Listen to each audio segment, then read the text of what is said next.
Muchas gracias, Guadalupe Valdés, embajadora especial Hambre Cero para América Latina y el Caribe de la Organización de las Naciones Unidas para la Agricultura y Alimentación, mejor conocida como FAO. Guadalupe Valdés solía venir aquí, bueno, tiene muchos años viniendo a Uno Más Uno. En los últimos años venía como diputada, pero ahora viene como embajadora. Pero donde quiera que ella está, hay que decirlo, ella deja sus huellas. Vamos a empezar por conocer cuál es la situación de República Dominicana en sentido de pobreza y desnutrición.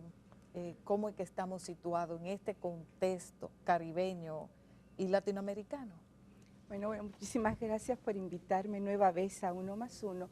Y en mi función de embajadora especial de buena voluntad para el tema Hambre Cero, en el caso de República Dominicana, en el último informe de la FAO lanzado en el panorama de seguridad alimentaria y nutricional, las cifras para República Dominicana es que tenemos aún 1.400.000 personas en situación de subalimentación. ¿Esto qué significa? Que esa cantidad de personas, que es aproximadamente el 13% de la población, no consume las calorías y las proteínas necesarias para poder mantenerse en un desarrollo sano y saludable. Esto también hay otras cifras que tienen que llamarnos a la preocupación, como es el tema de la obesidad. En el caso de las mujeres, aproximadamente el 50% de la población femenina tiene condición de obesidad. ¿Qué significa esto? Que no están teniendo una alimentación saludable, por más que las personas se vean robustas o gorditas, sino que están consumiendo alimentos que están por lo general saturados en grasas, azúcares y sales. Y más que ingerir alimentos sanos, lo que hace es perjudicial para la salud. Y hay otro indicador que en el caso de nuestro país, que es que el 10% de la población está enferma de diabetes, que es una enfermedad también sumamente grave y que antes se daba más en los adultos y ahora tenemos incluso que a nivel de la niñez es un dato preocupante. Disculpa, Rafael, pero esto dentro de la pregunta. El presidente Danilo Medina acaba de anunciar que más de 1 millón de dominicanos salió de la pobreza. ¿Cómo se armonizan estos datos? Ustedes están diciendo que hay más de 1 millón de dominicanos desnutridos en condiciones, que no ingieren las suficientes calorías. Entonces, ¿cómo compaginar lo que asegura el presidente Medina y lo que ha determinado el informe de la FAO? Bueno, es que en el caso de la cifra que dio el presidente de la República, hay que tener en cuenta que a nivel del sistema de Naciones Unidas hubo un cambio en la metodología de medición de la situación de pobreza. Anteriormente, en la década de los 90, principios de los 2000, se medía la pobreza a través del indicador de las necesidades básicas insatisfechas. Hoy día la pobreza se mide de manera multidimensional. Quiere decir que hay varias dimensiones que se toman en cuenta. Por eso, según la medición anterior de las necesidades de carencias insatisfechas, el nivel de pobreza era de un 32%, incluso había provincias como el caso de las provincias fronterizas, el Ceibo, donde se llegaba a veces hasta un 40%. Con la nueva metodología se está hablando de esta cantidad de que hubo una disminución, pero lo más importante es tener en cuenta las cifras que no hemos superado y en las cuales no hay un cambio metodológico, sino que seguimos teniendo 1.400.000 personas en situación de subalimentación, aunque esta cifra también ha disminuido en los los últimos años en el país, pero tener 1.400.000 personas en esta situación es un tema ético innegociable. No debe haber una sola persona, un solo niño en nuestro país que pase hambre. O sea, porque son cifras realmente preocupantes para el desarrollo económico del país y para el desarrollo social. Porque, por ejemplo, el doctor Fernando Monkenberg, un pediatra reconocido en Chile, él estableció, y lo dijo aquí cuando vino al 5º foro del Frente Parlamentario, que cuando la clase política chilena entendió o comprendió que había que invertir en el potencial genético de los niños que acaban de nacer, fue cuando Chile comenzó a cambiar en términos económicos. ¿Por qué? Porque cuando se invierte en la primera infancia, en salud, en nutrición, en una alimentación sana y saludable, entonces eso va a formar seres humanos que realmente van a estar integrados a la economía y además que van a ser personas menos violentas. Quisiera destacar que independientemente de la metodología que se utilice, o monetario, o necesidades insatisfechas, o condiciones multivariables, el hecho, como tú significa, de que un 13% aproximadamente esté desnutrido, ya indica que por lo menos esa cantidad hay que situarla en el nivel de pobreza.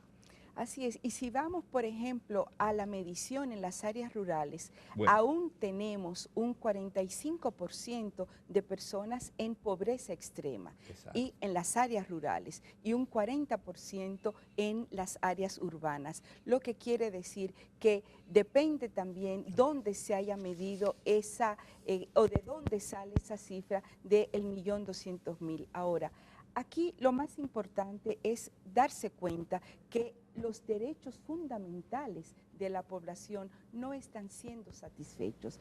¿Por qué? Porque tenemos múltiples problemas a nivel del servicio, por ejemplo, de salud, del tema de la propia educación, que a pesar del 4% que se está invirtiendo en educación, seguimos teniendo graves problemas a nivel de la calidad de la educación. Pero si vamos al tema, por ejemplo, de los salarios, seguimos teniendo un salario mínimo que no recoge que las personas puedan adquirir los productos que establece la canasta básica, porque el salario mínimo está en 11.684 pesos y la canasta básica familiar, o sea, los productos básicos de alimentación, vestido y vivienda que necesita una persona para poder salir adelante, para decir que tiene derechos, está por encima de los 25.000 pesos. Entonces, esto es realmente lo que nos tiene que preocupar en el país.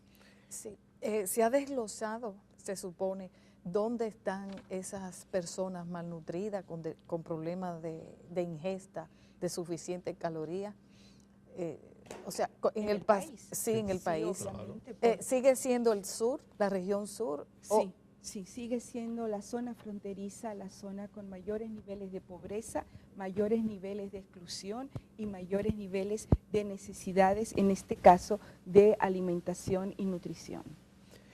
En algunos países sabemos que se han tomado medidas que han dado resultados en términos de mejorar la nutrición y también la pobreza. Está el caso de Uruguay, por ejemplo. Bueno, Cuba ya es algo tradicional. Sintetízanos las principales medidas que han dado cuenta de esos avances significativos. Bueno, en la región, y bueno, ahora en ocasión de del 35 periodo de sesiones de la FAO, que es la conferencia regional que se va a realizar en Jamaica del 5 al 8 de marzo, se estarán abordando algunas de las líneas para que se han estado trabajando en la región, pero también nuevas líneas para erradicar estos males, porque hoy día el reto es erradicar el hambre. No estamos hablando como se habló en el año 2000 con los objetivos de desarrollo del milenio de disminuir la situación de hambre. Hoy día el planteamiento que han hecho los 193 estados en el año 2015 cuando firmaron los objetivos de desarrollo sostenible es que hay que erradicar el hambre. Y esto va muy de la mano del primer objetivo, que es erradicar la pobreza también, y esto tiene un plazo que es el año 2030. ¿Cuáles son las principales medidas que en algunos países han tenido efecto en este sentido? Por un lado, los marcos legales. O sea, es fundamental que los países, los estados, asuman un compromiso desde los parlamentos, desde el nivel legislativo, para establecer leyes. En algunos países incluso, como el caso de México Bolivia, Ecuador, se ha constitucionalizado el derecho a la alimentación. Y con esto, uno de los temas fundamentales que se están contrastando es utilizar el hambre como una manera clientelar para hacer la política, porque cuando se aborda el tema del hambre con un enfoque de derecho, es el Estado que tiene que garantizar esto a todas las personas. Pero además de los marcos legales, generar políticas públicas para realmente integrar, por ejemplo, a los agricultores familiares. Está comprobado y los datos indican que a nivel mundial el 90% de la producción de alimentos es realizada por los agricultores familiares y fundamentalmente las mujeres tienen un rol importantísimo en la producción de alimentos. Entonces hay que generar políticas públicas, hay que invertir en asistencia técnica, en el tema de la tierra, por ejemplo, que realmente los agricultores familiares puedan tener la tierra que requieren para poder producir los alimentos. En algunos países, como el caso de Chile y México, también para mejorar los niveles de nutrición, se han establecido leyes, impuestos a las bebidas gaseosas y a los dulces, a toda esa comida que es llamada comida ultraprocesada, que es la comida saturada en sales, grasas y azúcares. Se nos acabó el tiempo, pero antes, no es contradictorio que hace un par de minutos dijo que el hambre era superior en la zona rural, pero es en la zona rural donde se producen los alimentos, donde la gente tiene más acceso a una mata de mango, una mata de aguacate, a cultivar víveres.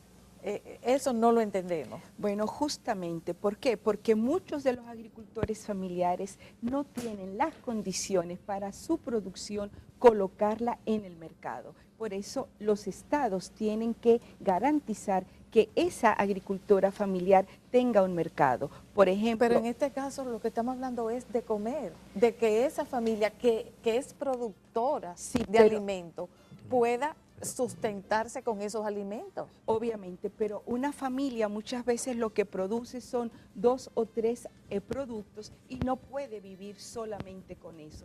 Tiene que tener ingresos para poder obtener otros alimentos que no produce en su predio, pero además también tiene que tener recursos para satisfacer otras necesidades, la necesidad de vivienda, la necesidad de salud, la necesidad de otro tipo de escolaridad inclusive. Entonces todo esto hay que tenerlo en cuenta.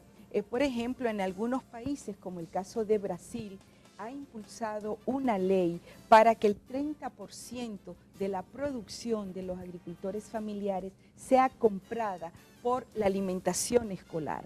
Y esto significa que hay que flexibilizar la ley de compras y contrataciones, porque muchas veces los pequeños agricultores no tienen todas las reglas que tiene la ley de compras y contrataciones para los grandes productores. Claro. Sin embargo, la ley no se puede violar, lo que hay es que adaptarla a la situación de los pequeños productores. Bueno, vamos a agradecer no solamente la presencia, sino la instalación. La interesante declaración de Guadalupe Valdés, que es embajadora especial de Hambre Cero para América Latina y el Caribe de la FAO. Gracias por importantes declaraciones, creo que hay cuestiones vitales que hay que prestarle atención. Así que muchísimas gracias.